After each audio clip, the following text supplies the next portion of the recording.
perkenalkan, saya Jatuh Yalina Patra. Saya merupakan guru dari SD Negeri 1 Palembang dan saya adalah calon guru penggerak angkatan 9. Dalam video kali ini saya akan membuat video wawancara dengan kepala sekolah tentang dilema etika. Baiklah, silakan menyaksikan. Terima kasih.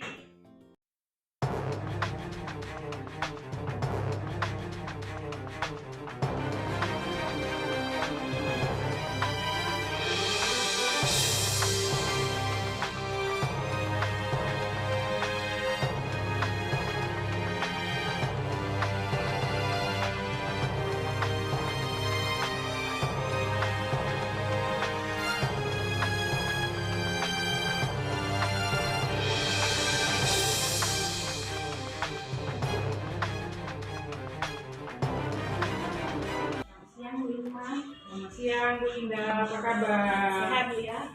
Sehat. Baik Bu, saya kali ini ingin wawancara Ibu tentang dilema etika. Di sini saya akan wawancara Ibu dengan beberapa pertanyaan kecil. Baik Bu, Ibu menjadi kepala sekolah di SD Negeri 1 ini sudah berapa tahun? Sudah 3 tahunan ya.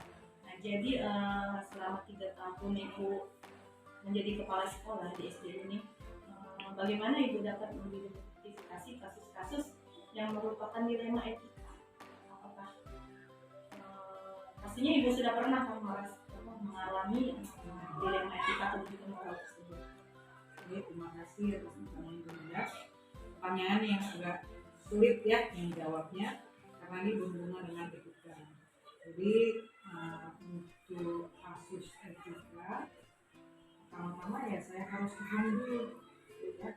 Saya paham dulu kasus itu tentang apa etikanya. Setelah saya pahami, kemudian saya cari teman untuk berkomunikasi, bertukar pendapat, pihak-pihak mana yang bisa kita libatkan di dalam menyelesaikan etika tersebut. Jadi mengajak teman dari sekolah. Kenapa kita harus mengajak teman? Supaya nanti keputusan akhir yang kita ambil itu harus sesuai dengan aturan, ya, aturan dan juga namanya etika. Jadi jangan kepedulian itu harus tetap kita jaga. Jangan sampai membuat kasus itu menjadi besar. Kalau bisa ya kita kecilkan dan kita selesaikan dengan baik. Jadi dari cara mengidentifikasi kasus tadi melihat dulu ya, kemudian koordinasi dengan stakeholder semuanya.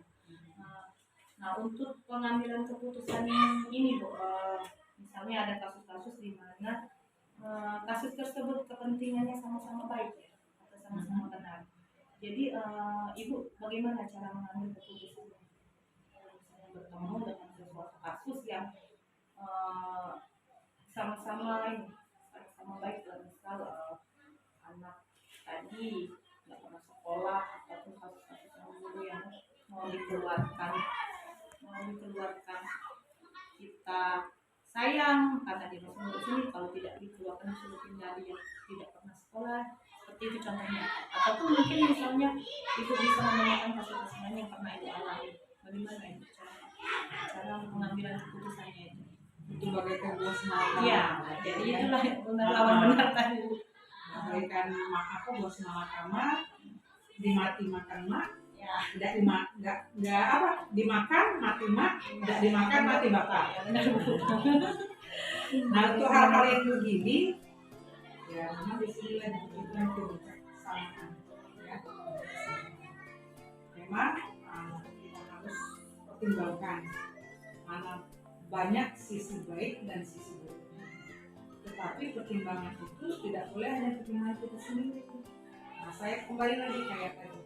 Saya akan mengajak teman atau stakeholder yang bisa saya percaya, yang bisa berbagi rasa dan bisa mengambil keputusan teman berpikir untuk mendapatkan keputusan yang baik. tidak merugikan kedua belah pihak. Ya. Nah, ketika ibu mengalami kasus tersebut, terus langkah atau prosedur apa yang bisa ibu lakukan? Biasanya ibu lakukan? Ya, yang pertama tadi setelah kita komunikasi dengan tim kecil tadi, kemudian kalau dia menyangkut orang banyak, ya kita rapat, ya kita rapatkan. Nah, kalau mungkin sudah tim kecil tadi 2-3 orang, kan karena saya di sini punya tim koordinator itu saya dulu berembuk bagaimana memutuskan hasil ini. Seandainya di antara rembukan tim koordinator tidak ketemu, ini akan saya bawa ke rapat besar melibatkan semua warga sekolah, terutama guru-guru, ya guru-guru dan BK, tenaga pendidikan. Nah, tujuannya apa? Supaya kita mendapatkan hasil akhir yang tidak merugikan sepihak dan juga tidak merugikan sekolah. Sehingga kita ketemu jalan tengah yang sama-sama sesuai dengan aturan dan peraturan. Sama tidak dirugikan dulu. Ya. Jadi dalam pengambilan keputusan tadi, adakah hal yang lebih efektif? Selain dari itu yang paling efektif komunikasi dengan sekolah. Komunikasi dengan tim kerja. Kenapa? Ya, karena sekolah ini nggak bisa berjalan kalau kita sendiri. Kita harus sama-sama dengan tim seirama. Dalam pengambilan keputusan dari dilema etika tadi, apakah ibu mempunyai jadwal tertentu? Ataukah misalnya apakah langsung ibu ambil keputusan pada saat menghadapi tersebut, ataukah ibu mempunyai jadwal, dan apakah ketika ibu mempunyai jadwal, bagaimana ibu cara menyelesaikannya?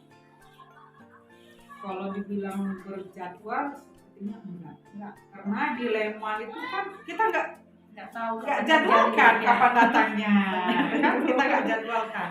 Jadi pada saat dibutuhkan kita harus gerak cepat. Jadi jika ada kasus dan kasus itu butuh penyelesaian secepatnya, kita gerak cepat tanpa berjadwal-jadwal. Bahkan prinsip ibu, semakin cepat semakin baik selesai masalahnya. Daripada kita biarkan berlama-lama, itu akan menjadi musuh dalam sendiri. Ya, kita sendiri juga akhirnya mending sendiri. Ya. Nah, dalam pengambilan kasus, pengambilan keputusan dalam kasus dilema etika yang ibu alami, adakah seseorang atau faktor yang ibu yang berperan dalam pengambilan faktor luar maksudnya, ya, atau faktor ada dari dalam lagi? Boleh dari luar ataupun dari dalam. Kalau faktor luar barangkali tergantung kasusnya. Ya, tergantung kasusnya. Kira-kira kalau kasus dilema etika tadi itu menyangkut pribadi, personal, barangkali kita tidak perlu melibatkan orang luar. Tapi kalau kasusnya itu menyangkut orang banyak, tetap kita ambil kebijakan. Terutama tadi tim saya tadi dulu, saya komunikasi dengan tim bagaimana menyelesaikan. Jadi tergantung kasusnya apa. Ya, tergantung kasus. Ya. Nah, dari yang ibu jelaskan tadi, cara ibu mengambil keputusan dalam diri tadi, adakah pembelajaran yang ibu petik dari pengalaman tersebut? Banyak, sangat banyak pembelajaran. Karena apa? Karena manusia itu adalah unik.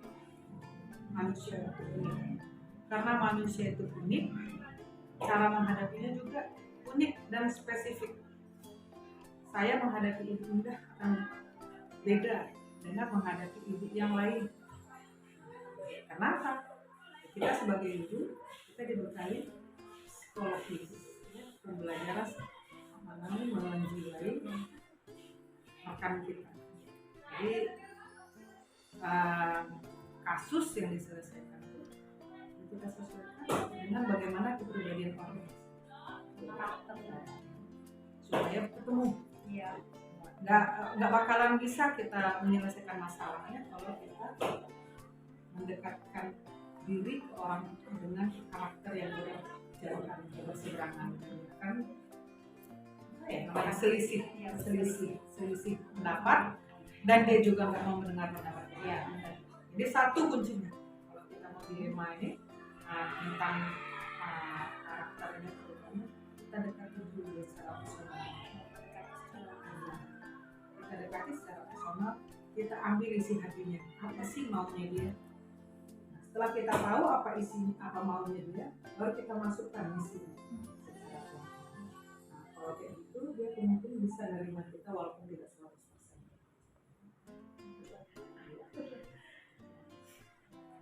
Baiklah Bu Intan, demikian ya wawancara hari ini tentang dilema etika. Saya berterima kasih banyak atas pertanyaan yang saya berikan, sudah Ibu jawab dan saya mendapatkan banyak yang.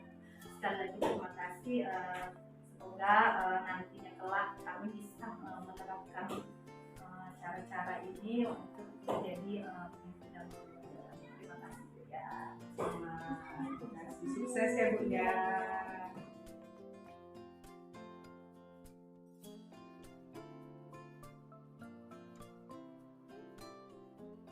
Assalamualaikum Bu Yana. Waalaikumsalam. Selamat siang Ibu. Siang. Apa kabarnya Bu? Sehat? Alhamdulillah. Sehat.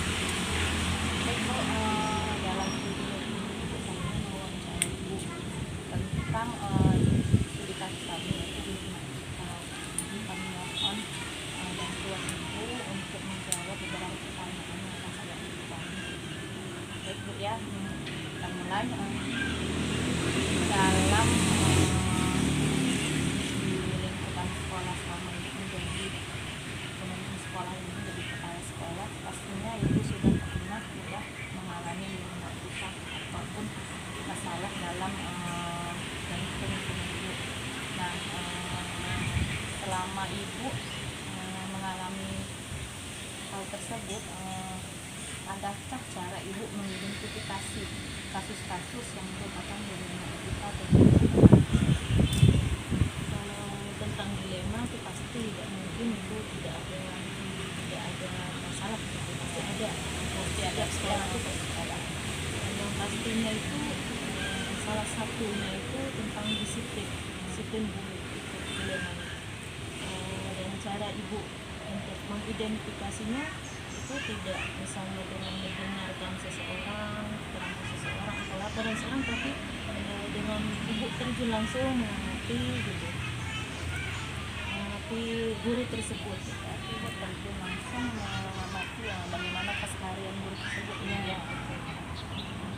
Nah, jadi dalam dilema etika tadi Bu, apakah cara Ibu untuk mengambil keputusan, terutama misalnya dilema etika tersebut, Ibu mengalami kasus yang keduanya benar, kepentingannya sama-sama sehat. Bagaimana sih Ibu mengambil keputusan? Kalau mengambil keputusan ya, saya tidak langsung itu tapi misalnya saya mengamati sekali, saya lihat dilema tersebut, lalu saya amati kembali setelah misalnya 2-3 kali, baru saya mengambil tindakan, yaitu dengan melakukan pembinaan terhadap guru tersebut secara khusus dibina ya. Nah, jadi kasus yang dialami dilema etika tadi, apakah langkah-langkah untuk mengambil keputusan? Ya, saya tidak mau gabah. Selain dari hasil pengamatan saya, penilaian saya terhadap guru tersebut, saya juga pasti bertanya kepada contohnya kepada wakil saya, saya melakukan diskusi bagaimana sih sebenarnya tentang karakter guru tersebut, dari langkah-langkah atau prosedur yang Ibu ambil, adakah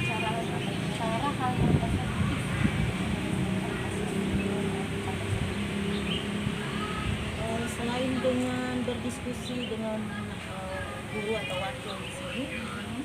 Saya juga mengamati karakter mereka seperti apa ya, karena tidak semua orang ya bisa menerima masukan. Itu tergantung karakternya. Ada tergantung mood sih. Kalau dia misalnya lagi senang, mungkin ya dia menerima. Tapi kalau misalnya dia lagi suasananya kurang ini, mungkin dia akan tidak menerima. Jadi dalam pengambilan keputusan tadi, dilema etika tadi, bagaimana cara ibu menyelesaikan hal tersebut? Apakah ibu mempunyai jadwal? Kalau jadwal khusus tidak ada.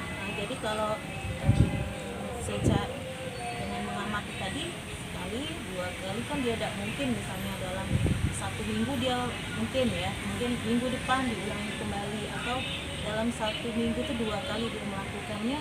Ya saya secara tidak terjadwal sesuai dengan berapa kali dia melakukan tindakan itu baru saya ingat.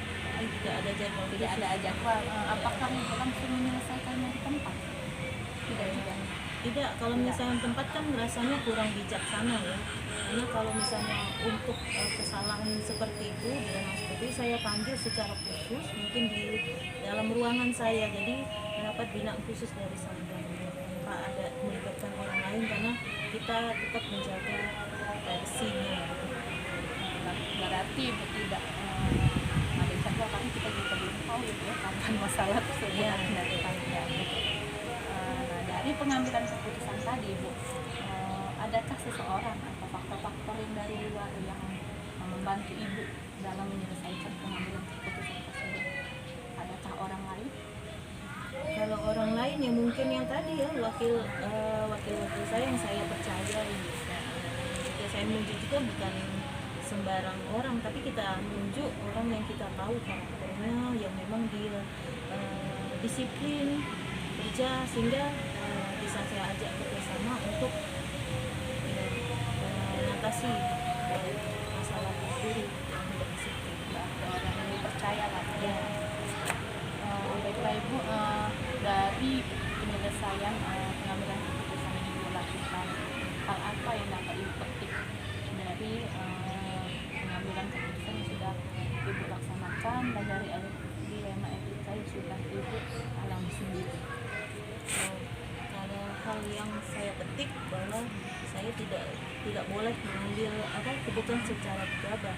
Saya harus mendalami dulu masalahnya, terus karakter guru tersebut, dan saya tanamkan kepada guru untuk menjadi guru yang digugu dan ditiru, karena kita ini harus menjadi guru yang jadi contoh, bukan pemberi contoh ya. Kalau memberi contoh kan enak, kita tinggal tunjuk-tunjuk gitu.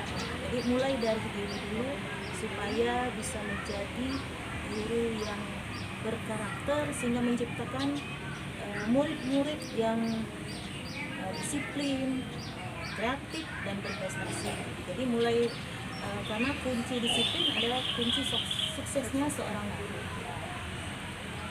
Baiklah ibu, terima kasih bu atas jawabannya, atas wawancaranya hari ini. Semoga kedepannya kami sebagai penulis mensukseskan anak-anak bangsa ini bisa kami terapkan dan bisa kami jadikan bahan acuan pembelajaran, misalnya ketika nanti kami bisa menjadi pemimpin dalam suatu instansi. Bagi ibu, terima kasih atas waktunya.